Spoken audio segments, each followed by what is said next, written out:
Voyageuse, voyageur, ou âme égarée parmi les étoiles, tu viens d'entrer dans ma bibliothèque, suspendue entre les astres.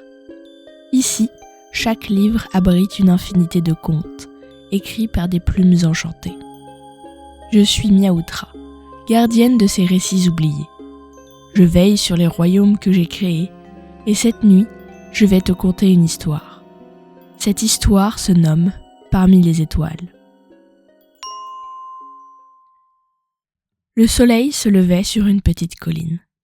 Le ciel était passé du bleu obscur et désaturé au rouge vif, et les quelques nuages épars étaient devenus roses. Dans ce paysage nimbé de couleurs chatoyantes, se nichait une petite maison en bois, au sommet de la colline. Autour se mêlaient prairies et petits bosquets. Les arbres avaient perdu toutes leurs feuilles, et l'on pouvait désormais admirer leurs troncs gracieusement tendus vers la voûte céleste. La maison en bois avait été construite avec des arbres venant des taillis voisins, il y a de longues années de cela. Les planches étaient désormais parsemées de mousse, et l'une des façades était cachée derrière un labyrinthe de plantes grimpantes, dénudées par la saison froide. La porte de la bâtisse grinça de ses vieux gonds rouillés, et une créature en sortit. Elle s'appelait Oshi. Elle portait 2 paniers en osier, attachés à elle à l'aide d'un harnais couleur cuivre. Elle se dirigea vers l'un des bosquets les plus proches. Devant elle, on pouvait distinguer les herbes aplaties par son passage régulier, qui contrastaient avec les brins droits de chaque côté du chemin. Oshi arriva au premier arbre qui bordait le bocteau. Ce qu'elle cherchait, c'étaient ces petits arbustes aux feuilles persistantes de couleur opaline, qui produisaient des baies violacées délicieusement sucrées. Elle ne tarda pas à en trouver, car c'étaient les seules plantes qui portaient encore leur parure. Elle remplit ses paniers d'une demi-douzaine de fruits mûrs de la taille de ses pattes, puis elle repartit vers sa maison.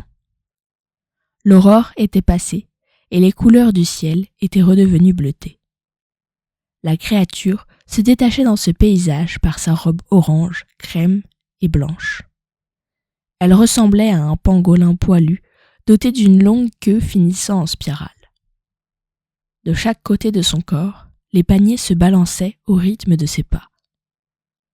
Elle rentra dans sa maison et déposa son pactole. Puis elle s'attela à la préparation d'une tarte, avec les fruits qu'elle avait récoltés. Elle prépara une pâte qu'elle étala sur une plaque en métal, puis elle découpa les baies en morceaux et les disposa sur la préparation. L'intérieur des baies était rosâtre avec de minuscules graines blanches. Oshi replia les bords de la pâte afin de former un carré, puis saupoudra le tout de poudre d'amande et de sucre et l'enfourna. C'est à ce moment que sa sœur pointa le bout de son museau. « Ça sent bon par ici !» s'exclama-t-elle en humant la pièce. Sa voix était aussi douce que les flocons de neige et aussi chantante que le vent slalomant entre les brins d'herbe. Elle s'appelait Oku. « C'est la tarte que tu préfères ?» lui répondit Oshi en souriant avec affection. On pouvait lire dans leurs yeux tout l'amour qu'elles se portaient mutuellement. Un amour sincère, complice aussi. Les 2 sœurs nettoyèrent la cuisine en attendant que la tarte cuise. Oshi essuya le plan de travail avec un torchon au motif de pommes de pin brodées, tandis que Oku passa le balai à l'aide de sa queue enroulée autour du manche. Lorsque la tarte fut cuite, Oshi la sortit du four et la posa sur la table. L'odeur était exquise et fruitée. Elle laissa refroidir la pâtisserie, puis en découpa 2 parts et les disposa dans 2 petites assiettes à pois qu'elle mit sur une sorte de plateau à roulettes. Elle poussa ensuite le plateau jusqu'au salon de la maisonnette pour rejoindre sa sœur. Les 2 sœurs se ressemblaient beaucoup. Elles avaient le même pelage, les mêmes yeux doux et sensibles. La seule chose qui les différenciait était leur taille. Oshi était plus grande. Elles dégustèrent leur part de tarte en se remémorant des souvenirs de leur enfance, de leur vie passée ensemble avec leurs parents puissants. Elles discutèrent toute la matinée avant d'être interrompues par quelqu'un qui toquait à la porte. Oshi alla ouvrir. C'était son voisin, Milo, une jeune et grande créature, mélange entre un ours et un zèbre. Il apportait toutes les semaines du bois pour la cheminée, car Oshi n'en avait plus la force. Elle le fit entrer et l'accompagna jusqu'au salon. Oku avait disparu. Seule sa part de tarte restait, intacte, sur la table basse. Milo posa les bûches à côté de la cheminée, puis salua Oshi et repartit. Oshi retourna dans le salon pour prendre la part de tarte de sa sœur et la ramena dans la cuisine pour la ranger dans un placard avec le reste de la pâtisserie. Puis elle passa le balai, comme l'avait fait Oku plus tôt dans la journée. L'après-midi, les deux sœurs s'installèrent au coin du feu, qui était d'autant plus vif que les bûches étaient nouvelles, et elles se lancèrent dans l'assemblage d'un puzzle. L'image représentée sur ce dernier était un paysage de forêt enneigée dans la nuit, uniquement éclairé par de petites poussières lumineuses. Ce n'était pas la première fois qu'elles résolvaient ce puzzle-là, et on sentait dans leurs mouvements une certaine habitude. Peut-être était-ce à cause de la fluidité de ces mouvements, mais on avait parfois l'impression que les pattes de Oku se confondaient avec les pièces du puzzle. « Fini !» s'exclama-t-elle en plaçant la dernière pièce, victorieuse. Elle semblait heureuse comme si c'était la première fois qu'elle avait terminé ce puzzle. Oshi sourit en regardant sa sœur et lui fit un câlin tout en la félicitant avec tendresse. Sa sœur était tout pour elle.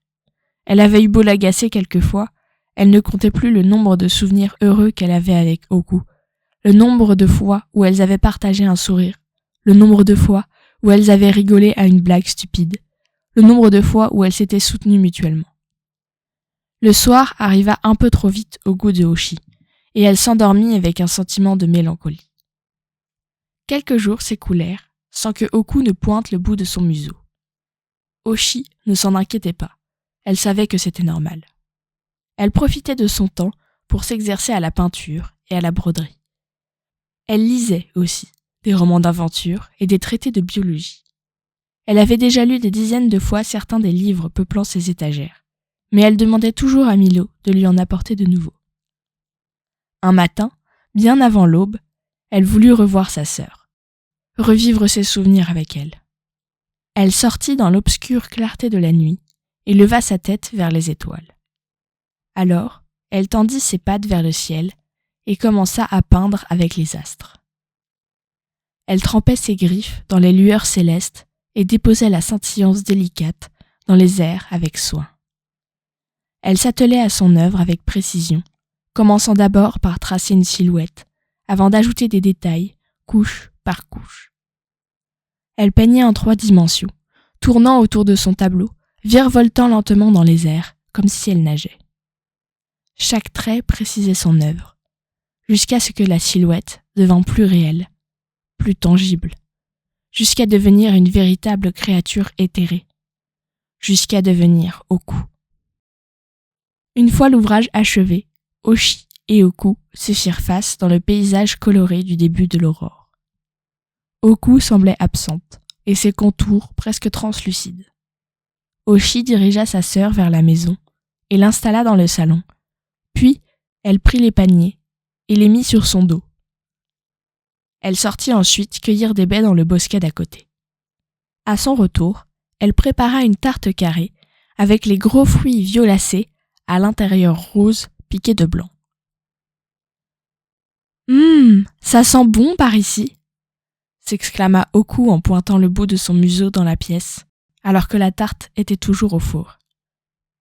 Les deux sœurs s'installèrent dans le salon pour manger chacune leur part. Puis, l'après-midi, elles firent un puzzle, le même que la dernière fois. Oshi aimait revivre ses doux souvenirs de temps en temps, pour ne pas oublier les moments qu'elle avait passés avec sa sœur lorsqu'elle était encore en vie. Elle savait qu'ils n'étaient pas vraiment réels, mais ils l'avaient été, et cela lui suffisait. Tant qu'elle pouvait les faire exister dans sa mémoire, sa sœur ne disparaîtrait jamais tout à fait. Elle demeurerait là, dans les gestes répétés, dans les moments partagés, dans les regards doux, dans ces instants suspendus où le passé venait se mêler au présent.